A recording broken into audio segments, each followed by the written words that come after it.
Hi, welcome to the Gemara on Chaf Vav Amud Bet. We're starting about 8 lines up from the end of the narrow lines. Tana Rabbanan, we have a Baita. Tashmishe mitzvah nizrakin, tashmishe kedusha nignazin. Things that are used for mitzvah purposes, things that are accessories to a mitzvah, can be thrown away afterwards, but things that are used for kedusha, for holy purposes, have to be stored away in a safe place, can't actually be thrown out. Ve'ilahen tashmishe mitzvah. Here are examples of tashmishe mitzvah. Sukkah, lulav, shofar, and tzitzit. Those are all things that are used to do a mitzvah. Ve'ilahen tashmishe kedusha, and here are examples of things that are used for kodesh purposes. Tluskime sfarim, tefillin, mezuzot, cases or coverings for sifrei Torah, tefillin, and mezuzot. V'tik shel sefer Torah, and the case for a sefer Torah. V'nartik shel tefillin v'retzuotehen, and the case or box for tefillin and their straps. So all of those are tashmishe kedusha and cannot just be thrown away. Amar Rava, miresh hava amina hai korsaya tashmish to tashmishu. Initially, I thought that this korsaya, this Rashi explains, wooden stender, bima shel etz. That's what Rashi says. I thought it was tashmish to tashmish, meaning I thought it was a step removed. I thought it was in service of the thing that was in service of the thing itself. Vishari, and it was permitted, meaning it would be permissible to then use that thing for a different purpose because it doesn't have any inherent holiness. Kivan de chazina, and Rashi explains that this bima shel etz, the thing that you would take this stender and you would put out a cloth over it, and then you would put the Torah scroll on top of it. So it's tashmish to tashmish. It's not directly in contact with the Sefer Torah. The kevan de chazina demut ve'ilave Sefer Torah. But when I saw that sometimes people would actually put the Sefer Torah directly on it, meaning without the cloth spread out over it, amina tashmish kedusha hu ba'asor. I said, this is actually a tashmish kedusha. This is actually in service of holiness. It's an accessory to holiness, and it's asor. It's forbidden to do anything else with it. Ve'amar Rava, miresh hava mina hai prisa tashmish to tashmishu. Initially, I thought that this cloth was tashmish to tashmish. And Rashi again explains that this is a curtain or a cloth that goes inside the Aron Kodesh. It's not the covering for the Aron, but it's sort of decorative, or it lines the Aron, and it's internal to the Aron. So I thought it was a tashmish to tashmish. I think Rashi explains it's a thing which serves the Aron, which serves the Torah. But when I saw that sometimes they fold up this cloth and put the Torah directly on it, they actually use it to support the Torah scroll. Tashmish kedusha hu v'asur.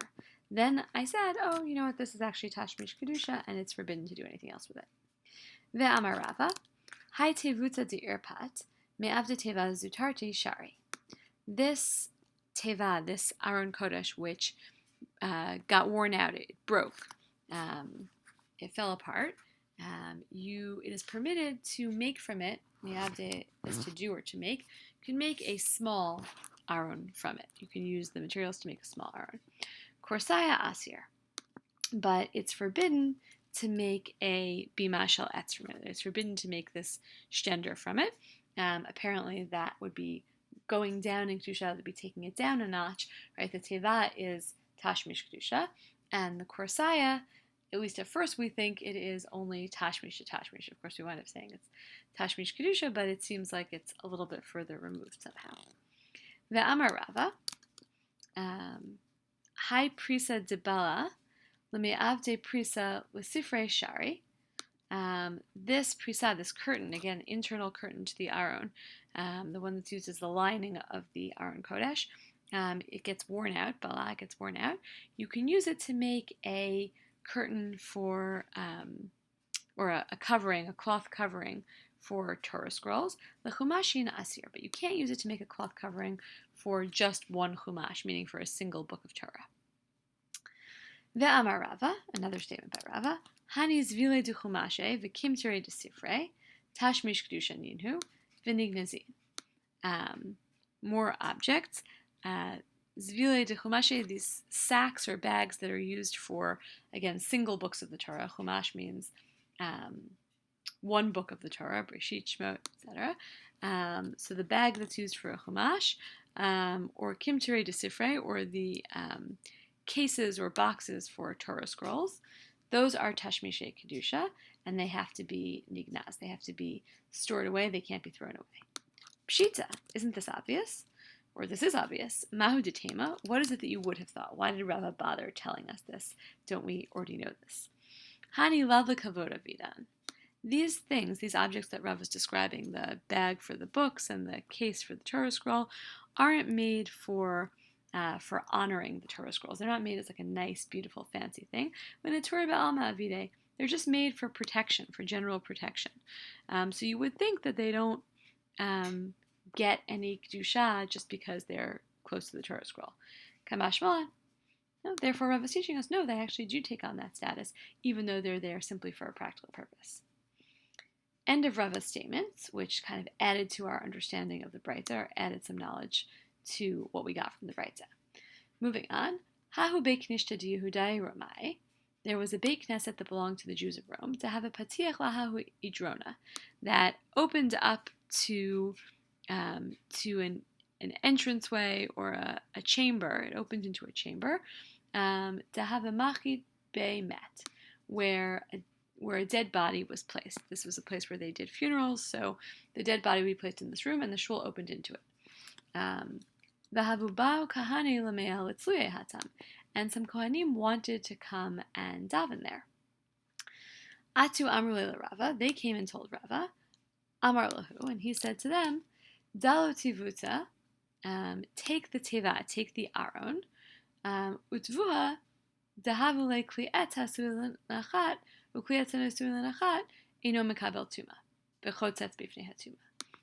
he said, take this teva and put it down there, meaning put it in that opening between the room and the place where you want to daven, because it is a wooden vessel that is a suilan achat, that is meant to be put down. It's meant to be stationary. Right? It's not something that you're meant to move around a lot. It's something that's meant to be permanent. And any wooden vessel that is meant to be permanent, does not, can't contract tuma. It's just a rule of the way tuma works. It can't contract tuma. And it prevents tuma. It acts as a barrier for tuma. So that if you move that arm there, it'll keep the tuma from getting into the room where you want to daven, and you'll be fine. I'm really Rabbanan LaRava. The rabbi said to Rava, but there are actually times when you carry it, kimanach sefer Torah ilave. There are actually times when you, when they move the Aron Kodesh, when they need to put a Torah in it, meaning apparently they do move it around sometimes, and then they put the Torah in it. And it's something which gets moved around both while full and while empty. And therefore, this does make it susceptible to tuma. This means it can contract tuma. It's one of the criteria for figuring out whether something that's made of wood can contract tuma. So since it's not a stationary object, it does get moved around both full and empty. So they're like, no, that's not going to work. So Rav was like, yeah, you're right. If so, it's just not possible. So it was a bad idea. Never mind. Moving on.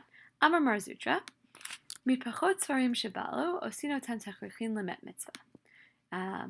The clothing or the wrappings for a Sefer Torah, the cloths that we wrap it in, when they get worn out, we use them as shrouds for a met mitzvah. Somebody dies and has no one else to bury them. V'zohi gnizatan, and this serves as their gnizat, right? You wouldn't be able to throw them away, but you can bury them with a met mitzvah. Ve'amar Rava adds Sefer Torah shebala gonzino to etzel talmid chacham. A Sefer Torah that gets worn out, you store it away, meaning you bury it with a Talmid Chacham, with a scholar. The afilo shoneh halachot, and even someone who just repeated halachot, meaning even someone who's not actually a Talmid Chacham, or like a full Talmid Chacham, but someone who just learned the Mishnah and the Breitza, so they just learned the laws. According to Rashi, they're not like a full Torah scholar, but that also works for burying a Torah scroll.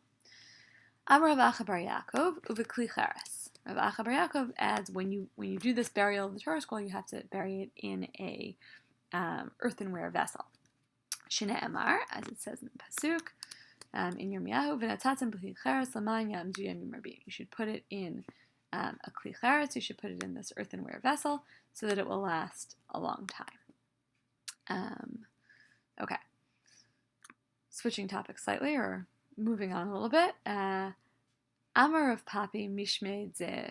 This says Rebbe, but it should say Rava. If you're looking at the actual Gemara, the Masorah Hashas changes it. So Amar of Papi Mishmei Ze Rava. Mi bei knishta lebei Rabbanan shari. You can turn something. You can take a building that is a Beit Knesset and make it into a Beit Rabbanan, into a Beit Midrash. That's permitted. Mi bei Rabbanan lebei knishta asir. But to turn something from a Beit Midrash into a Beit Knesset, that's forbidden. For Rav Papa Mishmei de Rava, Matni Ifra.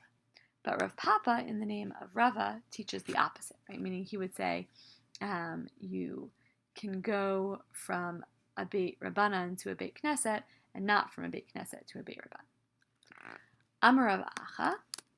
Rav Acha says, moving on, turning the daf. I think it might be, yeah. Okay, Antachav Zayin, Kivate de Rav Papi Mistabra.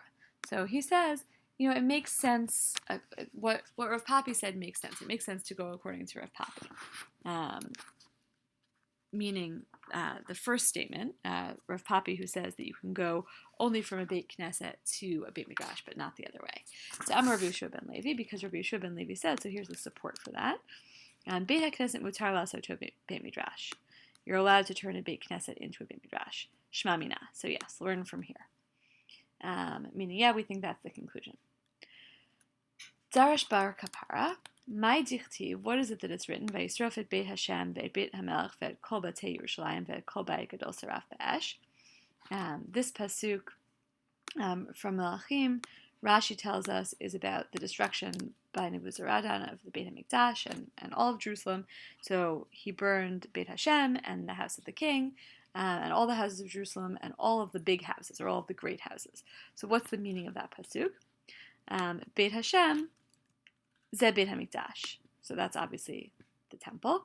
Beit HaMelech, the house of the king, Elu Paltarin Shel Melech. That's the palaces of the king. V'et kol batei Yerushalayim, Kemashma'an. All the houses of Jerusalem, that's just what it sounds like. Burnt all the houses of Jerusalem. V'et kol ba'it gadol, and this part about kol ba'it gadol, what does that mean? Oh, saraf ba'esh, sorry, it was burnt in fire. Rabbi Yochanan, Rabbi Yeshua ben Levi, chad amar makom shemegadlin bo Torah, v'chad amar makom shemegadlin bo tefillah. So Rabbi Yochanan and Rabbi Yeshua ben Levi both weigh in on this phrase. One says that it refers to a place where they make Torah great, i.e. a Beit Midrash, and the other says it's a place where they make tefillah great, i.e. a Beit Knesset. Manda Amar Torah, the one who says that it's a reference to Torah, Dichtiv, the proof text is Hashem chafetz l'man tzidko yagdil Torah v'yadir. Right, a specific reference to Torah as something that you can be magdil, right? You can make it great. So that's the proof for that. Umanda Amar Tefillah Dichtiv, and the proof text for the one who says that Bayit Gadol is a reference to a place where they pray. Sipra hagdolot asher asa Elisha. Tell the great things that Elisha did. The Elisha de'avad berachmei hu de'avad. And the great things that Elisha did, he did through prayer. Rachmei here is prayer. Tistayam Rabbi Yeshua ben Levi hu de'amar makom shemegadlin bo Torah.